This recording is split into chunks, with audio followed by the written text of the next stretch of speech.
Hey, what's up? I'm gonna try not to let this be too boring, but anyway, I've been playing with polymer clay lately and making little sculptures. Here's a skull that I made that came out pretty cool.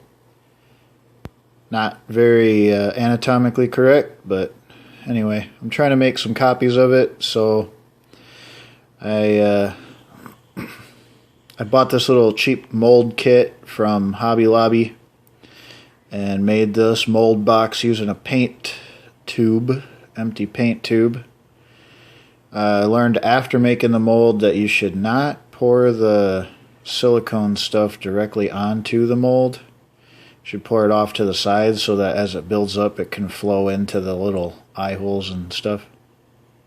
Anyway, this is a pretty tiny mold. This is just my first time playing around with it, so just trying it out. And then once I got the mold made, I'm just using plaster to fill it. Here's my mold. Wrapped it up in a rubber band. You can see the little gray skull on the counter back there and one copy that I already made. But the mold came out okay. It broke the teeth off of my original, which was pretty unfortunate, because now none of my copies will have teeth, and the original doesn't have teeth anymore. I spent a lot of time shaping the little tiny intricate teeth, and now they're gone. So I don't know how to prevent that in the future, other than maybe, I don't know, using a bigger mold. See how I was kind of like flicking the mold right there? Trying to get all the air bubbles and stuff out. So far I've made like 5 copies. One was really good, one was okay, one was terrible. So you definitely want to try to get all those air bubbles out of there.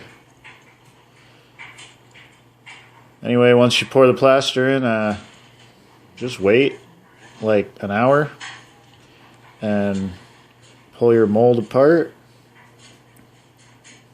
This clip here, I'm actually pulling out my first copy. Came out pretty good.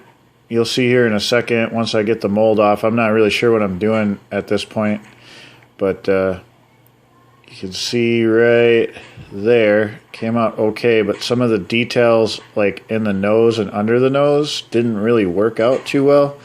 A lot of the plaster stayed in the mold, and so I just found that putting baby powder in the mold helped to prevent that from happening.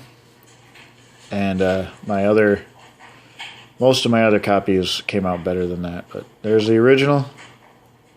There's my first copy. And you can kind of sand down the finished plaster and smooth it out and paint it if you want.